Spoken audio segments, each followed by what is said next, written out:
Ya está aquí, ya llegó. Este es el momento. Ha llegado la hora de controversias mormonas. Hola, mis estimados amigos, mis estimados y apreciados oyentes. Gracias a los asiduos y a los nuevos, gracias por ver este canal. Este canal no tiene otra intención más que dar a conocer el libro de Fan Brody, de que fue miembro de la Iglesia de Jesucristo de los Santos Últimos Días y que fue excomulgada principalmente por este libro que se titula Nadie conoce mi historia, que es una biografía no oficial de José Smith, el fundador de la Iglesia de Jesucristo de los Santos Últimos Días. Bueno, hoy vamos a ver el capítulo 9, ¿eh? y, y sin más preámbulos vamos a comenzar. Así que allá vamos. Bien, capítulo 9, expulsión de Edén. Pocos episodios en la historia religiosa norteamericana son similares a la barbarie de las persecuciones antimormonas. El hecho de que la ciudad en que éstas comenzaron lleve el nombre de Independence solo acentúa la trágica ironía del caso. Intermitentemente, por 13 años, los mormones fueron perseguidos por quemas y saqueos donde quiera que trataron de establecerse en el valle del Mississippi, hasta que pareció que había algo inevitable en el terrorismo que ensangrentó su camino. La tenue y cambiante zona conocida como la frontera atrajo a hombres que, aunque valientes y aventureros, a menudo también eran analfabetos, pródigos y antisociales, prefiriendo la caza a la agricultura. Empacaban sus carros y se movían hacia el oeste apenas se les acercaba un vecino a distancia de tiro. El oeste de Missouri, según un predicador viajero de la época, tenía una población medio bárbara constantemente pisando los talones de los salvajes en retirada. En tiempos normales, esta clase habría vendido a los mormones y se habría movido hacia el oeste, pero ahora una barrera los cercaba. Andrew Jackson, en 1830, había fijado la frontera india por ley, prohibiéndoles así, temporalmente, el espacio de desplazamiento al que estaban acostumbrados, y las vastas llanuras del oeste, estériles de madera y faltas de agua, no invitaban a la invasión descuidada del territorio indio que había sido tan común en el valle central del Mississippi. Los habitantes de Missouri estaban irritados por los informes de los sermones mormones como los de Oliver Cowdery, quien les dijo a los de Delaware que deberían ser restaurados a todos sus derechos y privilegios, deberían dejar de pelear y matarse unos a otros, deberían convertirse en un solo pueblo, cultivar la tierra en paz, en común con las caras pálidas. Para cualquier fronterizo, esto era una invencibilidad política. Además, los mormones no eran cazadores de suerte, deseosos de seguir adelante si se abría un nuevo territorio o si una cosecha se apoyaba por las heladas. Había venido a quedarse hasta el milenio, comprando y construyendo con una especie de prisa desesperada para que el día de la venida del Señor no encontrara sus lámparas apagadas. Su propia dirigencia contaba en su contra. Los jugadores profesionales, especuladores inmobiliarios y comerciantes que vivían de su ingenio y se tragaban los emolumentos políticos del condado veían con amargo resentimiento cómo surgían las cabañas mormonas y cómo los cultivos mormones reverdecían entre los tocones. Incluso los más instruidos del lote, los editores, abogados y clérigos, se agitaron por las implicaciones políticas de la inmigración mormona. Pronto llegará el día, se quejaban, cuando el sheriff, los magistrados y los jueces del condado sean mormones o personas que deseen cortejar su favor por motivos de interés o ambición. El destino de nuestras vidas y propiedades en manos de jurados y testigos que no se sonrojan al declarar y no dudan en jurar en ocasiones que han hecho milagros y que han sido objeto de curas milagrosas sobrenaturales, que han conversado con Dios y sus ángeles y poseen y ejercen los dones de adivinación y de lenguas desconocidas, iluminados con la perspectiva de obtener herencias sin dinero y sin precio, puede imaginarse mejor que describirse. Los colonos mormones no tenían más tacto que la mayoría de los fanáticos religiosos y su entusiasmo era una irritación. Si nos dice diariamente, dijeron los antiguos colonos, y no solo a través de los ignorantes, sino por todas las clases de ellos, que nosotros, los gentiles de este condado, vamos a ser cortados, y nuestras tierras serán tomadas por ellos como herencia. Ya sea que esto se lleve a cabo por la mano del ángel destructor, los juicios de Dios o en brazo de poder, no están totalmente de acuerdo entre ellos. El peor crimen de todos, los mormones eran norteños que no tenían esclavos. Antes de su llegada, la mayoría de los inmigrantes habían venido de Kentucky y Tennessee, muchos con un séquito de negros. La población de Missouri en 1830 era más de un quinto de esclavos.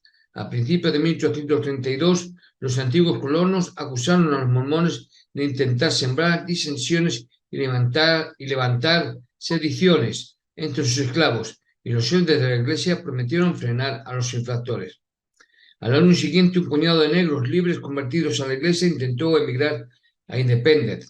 First descubrió que una ley de Missouri prohibía su entrada sin un certificado de ciudadanía de otro estado y publicó una reimpresión del estatuto en el Evening and Morning Star para decir, prevenir cualquier malentendido entre la iglesia y el extranjero, respetando a la gente libre de color que puede pensar en venir a los límites occidentales de Missouri como miembros de la iglesia. Añadió en lo que creía que era una vena de cautela, ya que sabía que estaba manejando dinamita. Mientras no tengamos una regla especial en la iglesia en cuanto a la gente de color, dejemos que la prudencia nos guíe, y mientras ellos, así como nosotros, estén en manos de un Dios misericordioso, decimos, evita toda apariencia de maldad. Más tarde, en el mismo número escribió, en cuanto a los esclavos, no tenemos nada que decir. En relación con los maravillosos acontecimientos de esta época, se están haciendo mucho para abolir la esclavitud y colonizar a los negros en África. Fez no estaba preparado para la explosión que siguió. Los antiguos colonos, que creían que era una invitación directa a liberar a los negros para emigrar a Missouri, con instrucciones escritas para evadir la ley destinada a excluirlo, inmediatamente convocaron una reunión masiva. Allí redactaron un manifiesto exigiendo la expulsión de los mormones. Los creíamos fanáticos ilusos, escribieron, o pillos tontos y calculadores, y que ellos y sus pretensiones pronto morirían, pero en esto los engañaron. Denunciando los artículos de Fell, insistían en que la llegada de negros libres corromperían a los negros y los instigaba al derramamiento de sangre. Nosotros, por lo tanto, acordamos, concluía el manifiesto, en que después de una oportuna advertencia y recibiendo una adecuada compensación por la poca propiedad que no pueden llevarse, si se niegan a dejarnos en paz, como nos encontraron, acordamos en usar los medios que puedan ser suficientes para eliminarlos, y para ello nos comprometemos mutuamente con nuestras facultades corporales, nuestras vidas y fortunas y honores sagrados. Entre los cientos de firmas de esta declaración estaban los nombres de todos los oficiales del condado elegidos para administrar justicia, el juez del tribunal, el secretario del condado, el alguacil, su ayudante y el carcelero. Fez dio un salto mortal hacia atrás para deshacer el daño. Sabiendo que otra reunión de masa estaba programada para el 20 de julio, se apresuró a publicar un estado de Star que decía en parte, habiendo sabido con extremo pesar que un artículo titulado Gente libre de color en el último número de la Star ha sido malentendido, nos sentimos en el deber de declarar en esta extra que nuestra intención no solo era evitar que la gente libre de color emigrara a este estado, sino también evitar que fueran admitidos como miembros de la Iglesia. Ignorando esta retractación, 500 colonos se reunieron en Independence y redactaron 5 demandas. Primero, que ningún mormón se establezca en el condado de Jackson en el futuro. Segundo, que los ya establecidos prometan vender sus tierras y marcharse. Tercero, que la prensa, el almacén y las tiendas mormonas cierren inmediatamente. Y cuarto, que los líderes detengan toda inmigración procedente de Ohio. La quinta demanda fue una dirección no muy crítica de que los que no cumplan con estos requerimientos serán referidos a aquellos de sus hermanos que tienen los dones de adivinación y de lenguas desconocidas para informarles de la suerte que les espera. La reunión masiva se convirtió en poco tiempo en un populacho. Cuando las demandas fueron leídas en voz alta, los hombres dieron un gran grito y se dirigieron a la comunidad mormona al este del pueblo. A Patrice se le dio exactamente 15 minutos para capitular. Cuando pidió más tiempo, los hombres marcharon a la oficina de la Stad, donde destrozaron la prensa, rompieron los muebles y luego arrasaron el edificio de ladrillo de 2 pisos. Todos los ejemplares que encontraron del libro de mandamientos, la compilación de las revelaciones de José, fueron robados o destruidos. No contento con la destrucción de la propiedad, el populacho estaba sediento de deporte que consistía en maltratar a los hombres. Y Edward Patrick y Charles Allen fueron víctimas de esa diversión siempre popular, la fiesta del alquitrán y las plumas. Al caer la noche, las mujeres y los niños que habían huido al bosque y a los maizales se arrastraron hasta Independence y se reunieron tímidamente para mirar la ruina que había sido de la oficina de prensa. Muchos se agolparon en la casa de Edward Patrick, cuyos amigos estaban raspando el alquitrán de su cuerpo para evitar que el ácido que se había mezclado con él se comiera en su carne. A pesar del dolor, el obispo mantuvo una dignidad estoica, diciendo en voz baja que no le importaba la multitud y que estaba orgulloso de haber sido perseguido por el bien de la verdad. Su gente asustada fue elevada a una especie de éxtasis solemne por el gozo que tomó en su sufrimiento, sintiéndose parientes de los antiguos discípulos de Jesús que habían sangrado y muerto por el Evangelio.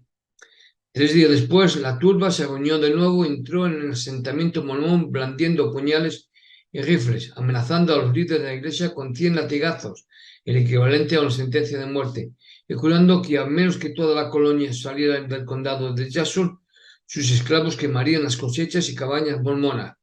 Bajo esta presión, los 9 líderes mormones prometieron que dejarían el condado con la mitad de la colonia en enero y el resto antes de la primavera.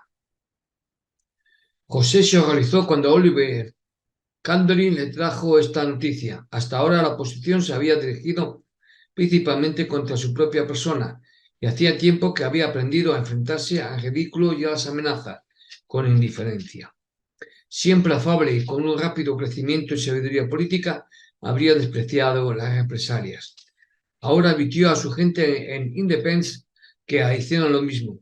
Una revelación inmediata les ordenó renunciar a la guerra y proclamar la paz y soportar todas las indignidades con paciencia.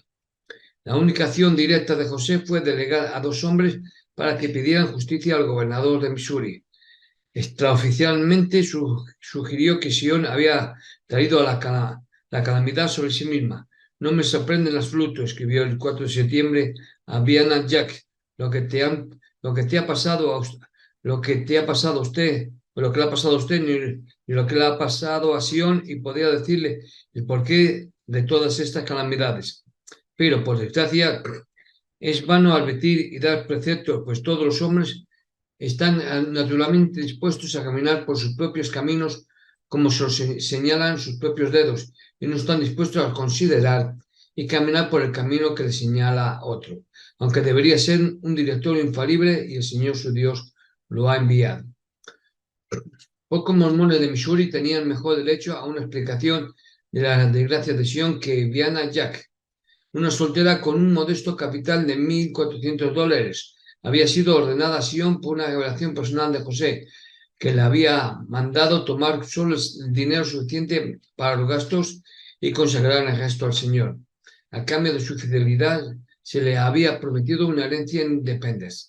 Para consolarla, José concluyó su carta con una oración y una promesa.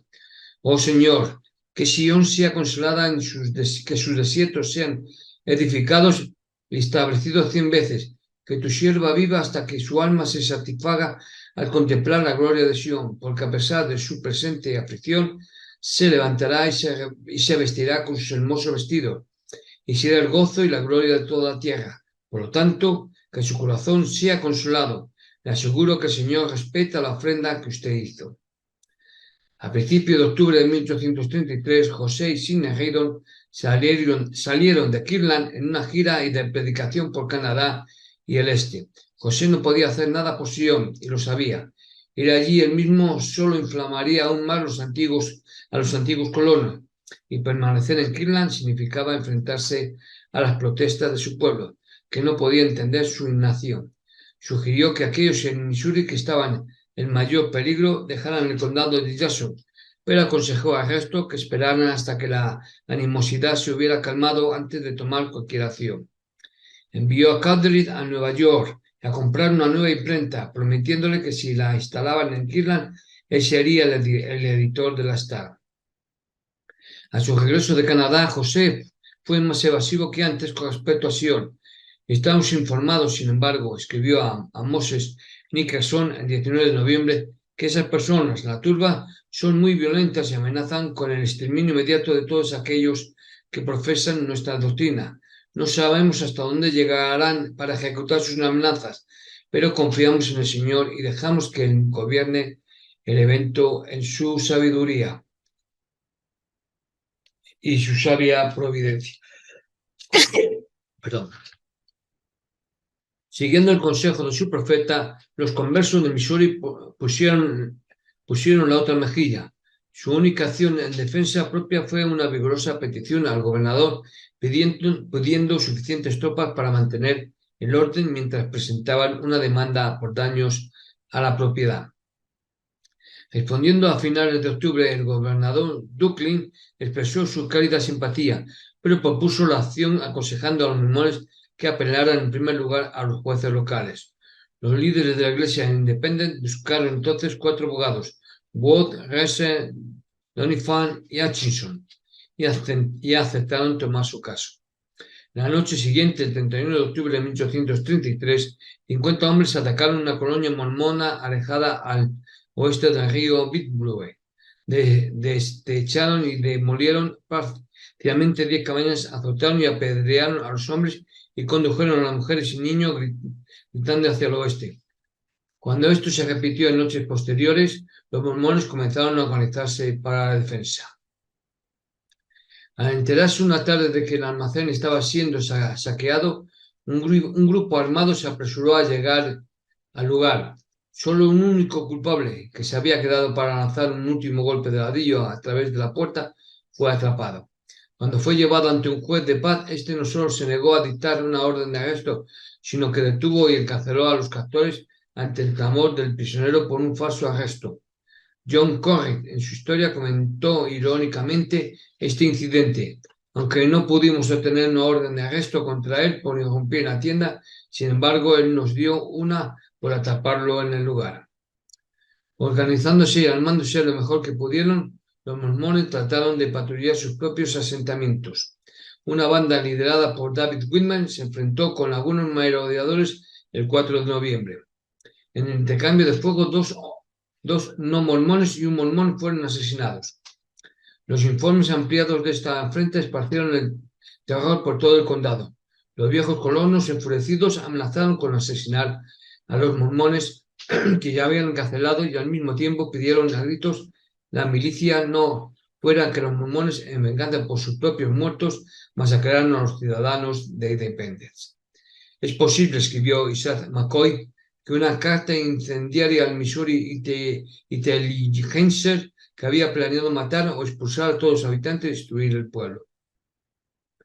El teniente gobernador del estado, Lee Burwalk, que vivía en Independence en ese momento, llamó a la milicia para restaurar el orden, pero puso a su cabeza al coronel Thomas Pitcher, que había sido uno de los firmantes del manifiesto que ordenaba a los mormones abandonar el condado. El mismo Bob era uno de los mayores terratenientes del oeste de Missouri. Sus propiedades se extendían a lo largo del río desde Livingston hasta Independence. Nadie más que él temía la influencia de un considerable bloque de votantes no esclavistas. Al oír que sus hermanos carcelados estaban a punto de ser fusilados, los mormones se reunieron en fuerza justo al oeste de Independence.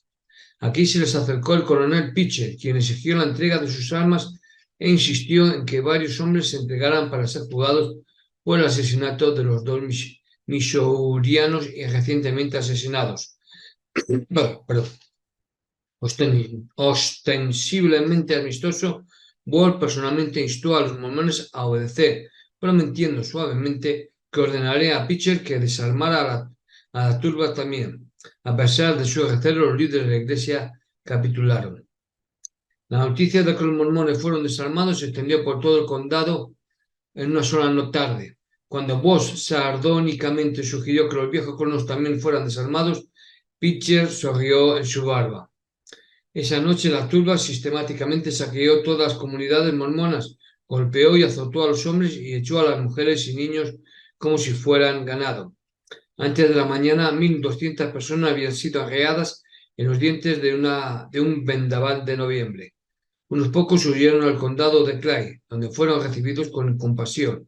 La mayoría se acurrucó durante días entre los álamos que bordeaban el río Missouri, hambrientos, sin armas y sin líderes, rezando apasionadamente por un milagro. La brutalidad de la turba del condado de Jackson les ganó a los mormones sus primeros paladines fuera de la iglesia. La prensa de Missouri casi universalmente deploró la atrocidad y los periódicos de toda la nación reimprimieron los detalles con comentarios editoriales indignados. Los abogados contactados por los mormones ahora dejaron de lado la precaución y lucharon honestamente por los derechos de sus clientes. Liderados por el valiente Doniphan, incitaron al gobernador Ducklin a prometer una escolta militar para devolver a los mormones a sus hogares. Ducklin les dio por primera vez permiso para organizarse en grupos de milicia y solicitar armas públicas. Sin embargo, dijo francamente que no tenía el poder constitucional de mantener una guardia constante una vez reintegrados, y sin esa protección los mormones tenían miedo de regresar, o si se repetía todo el asunto sangriento. Sabían que era peligroso incluso evitar testigos a un tribunal de investigación y rogaron que se pospusiera hasta que se pudieran enviar milicianos de confianza al condado. Aunque algunos de los exiliados se trasladaron a los condados circundantes, el grueso de los mormones permaneció acampado en los fondos de Missouri, aguardando con esperanza la palabra de su profeta. En la noche del 12 de noviembre, un grito de asombro resonó en el campamento. En nombre de Dios, mirad los cielos, las estrellas están cayendo del cielo. La gente temblorosa se arrastró fuera de su refugio de corteza y miró hacia arriba a través de los árboles demacrados. Cientos de brillantes meteoros atravesaban el firmamento, dejando a su paso largos trenes de luz. Fue una de las mayores lluvias meteóricas del siglo, y en todos los Estados Unidos la gente la miraba asombrada y asustada, pero en ningún otro lugar, como entre estos parias, los hombres la recibieron con tanto entusiasmo. Alabado sea Dios, es una señal del fin del mundo. La noticia del destierro tardó exactamente un mes en llegar al profeta. Recibió cartas de Fez y de Hyde, que eran bastante precisas, pero el mismo día un mensajero le trajo una historia fantástica de una batalla en la que los mormones habían matado a más de 20 missourianos. Por muy ambicioso que fuera para su pueblo, José nunca había contado con el derramamiento de sangre para ayudar a su causa. Empezó a darse cuenta de las explosivas posibilidades de la teocracia que estaba construyendo. Desde la primera aparición de los problemas había prohibido las represalias, pero ahora, de alguna manera inexorable, había llegado el momento de disparar, sangrar y morir por su causa. Si la certeza de José sobre la divinidad de su misión hubiera sido más sustancial, sin duda habría maldecido a los colonos de Missouri en el infierno por obstruir la obra del Señor. Esto, de hecho, finalmente lo hizo, pero no hasta una década más tarde, cuando estaba escribiendo la historia de su iglesia desde una posición más segura en Nauvoo, Illinois. Ahora parece haber sido atormentado por un sentimiento de impotencia e irresolución, ya que respondió a su miserable pueblo en una manera medio sospechosa que triplicó la desesperación de ellos. Irland, 5 de diciembre de 1833. Queridos hermanos, acabamos de recibir una carta del hermano Fers fechada del 6 y 7 de noviembre en Liberty, que nos da la dolorosa información de la furia del enemigo y vuestra actual situación inestable. Pero yo debo informaros que hay una gran duda en nuestras mentes con respecto al verdadero estado de los asuntos de Sion, porque parece haber alguna diferencia entre las declaraciones de la carta del elder Fers y de la comunicación del elder Hyde. Parece, hermanos, que las declaraciones anteriores fueron hechas en su mayoría a partir de informes y no hay certeza de que sean correctas. Por lo tanto, es difícil para nosotros aconsejar y no solo podemos decir que los destinos de todas las personas están en las manos de un Dios justo, el que Él no hará ninguna injusticia a nadie. Y esta única cosa es segura, que aquellos que viven piadosamente en Cristo Jesús sufrirán persecución. Es vuestro privilegio utilizar todos los medios legales a vuestro alcance para buscar la reparación de vuestros agravios a vuestros enemigos y procesarlos en la medida de la ley. Pero no será imposible prestaros ninguna ayuda temporal, ya que nuestros medios ya se han agotado y estamos profundamente endeudados y no conocemos ningún medio por el que podamos salir adelante. 11 días más tarde, el 16 de diciembre, una nueva revelación explicó oficialmente la maldición que había descendido sobre Sion. Yo, el Señor, he permitido que les sobrevenga la tribulación con que han sido afligidos como consecuencia de sus transgresiones. Y aquí que os digo que hubo entre ellos riña, contienda, envidia, disputas y deseos lujuriosos y codiciosos, y como resultado de estas cosas contaminaron sus herencias. Esto está en la sección 101 de Doctrinas y Convenios. Pence había sido consciente de esta actitud en el profeta, Pence había sido consciente de esta actitud en el profeta incluso antes de ver la revelación, ya que había escrito el 15 de diciembre una carta desesperada que reflejaba el desconcierto de todo hombre devoto que ha visto a los inocentes sufrir junto a los impíos. Sé que fue correcto que nos expulsaron de la tierra de Sion para que los rebeldes fueran enviados lejos. Pero hermanos, si el Señor quiere, me gustaría saber qué hará los de corazón honesto. Nuestros vestidos están gastados, queremos lo necesario para vivir y arrendaremos, compraremos u obtendremos de otra manera la tierra donde estamos para cultivar, para poder criar lo suficiente para comer. Tal es el lenguaje común de los honestos porque quieren hacer la voluntad de Dios. La mayoría de los mormones ya se habían establecido en el condado de Clay, donde los ciudadanos habían acordado darles refugio temporal. En espera de un acuerdo, José ordenó a toda la colonia permanecer lo más cerca posible del condado de Jackson y les prohibió enfáticamente vender sus propiedades. Tomó esta posición en primer lugar porque no se dio cuenta de la gravedad e inevitabilidad del conflicto entre sus propios milenarios comunistas hambrientos de tierra y el resto de la frontera. En segundo lugar, tenía una fe obstinada en la ley y la convicción de que, si no era en los tribunales locales, en Jefferson City o en Washington, se haría justicia a su pueblo.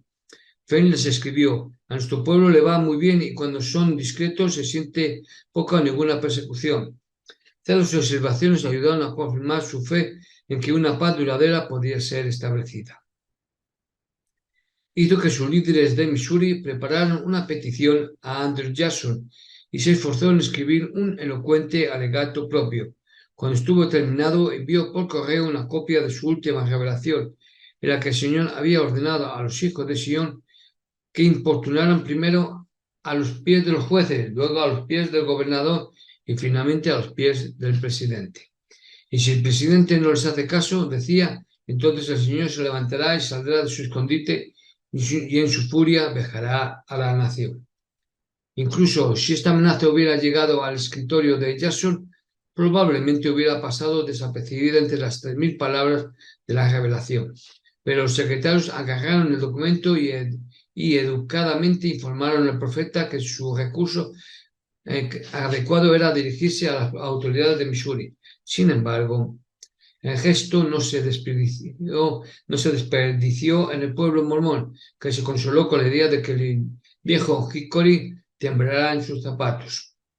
Poco a poco José llegó a comprender cuán básicas eran las animosidades entre su pueblo y los antiguos colonos y se mostró dispuesto a comprometerse incluso en cuestiones fundamentales.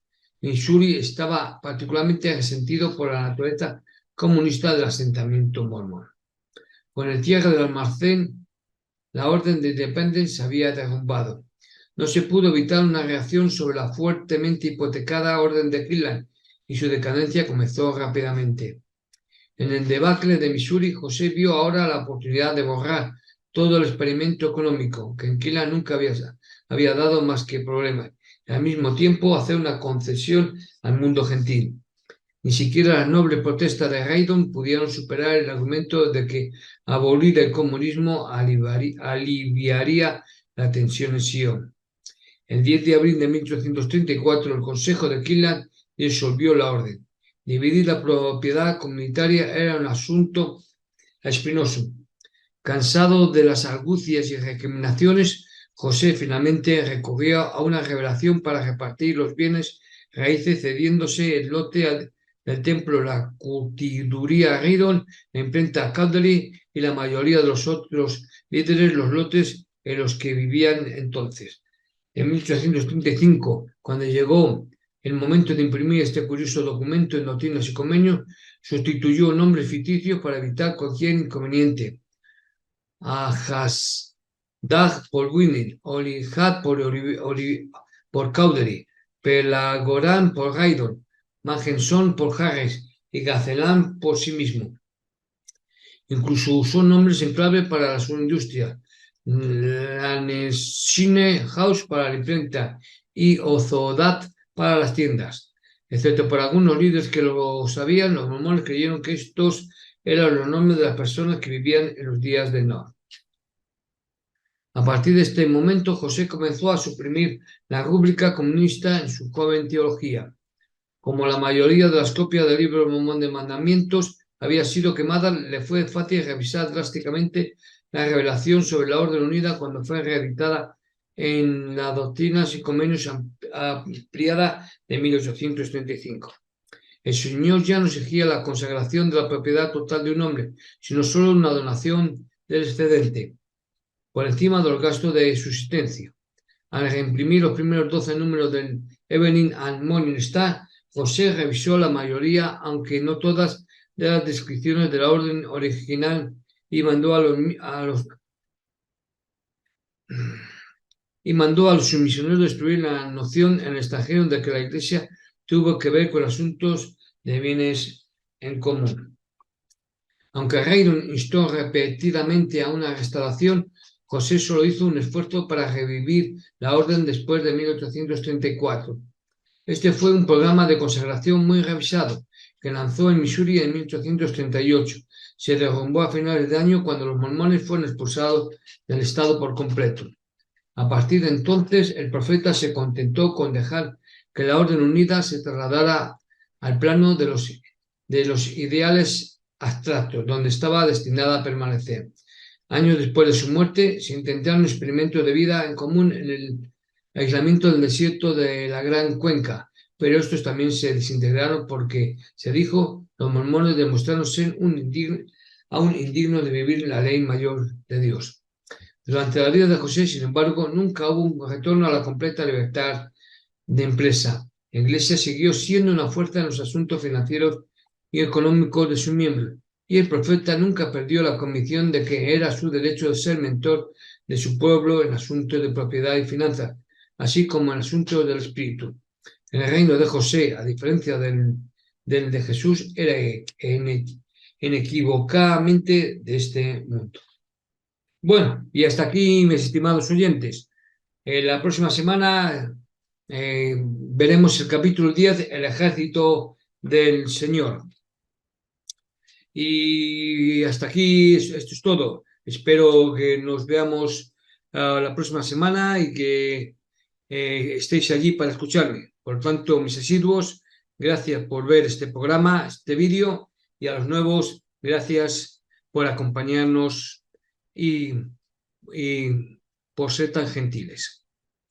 De nuevo os deseo una buena semana, sed buenos, portaros bien. Nos vemos. Hasta luego.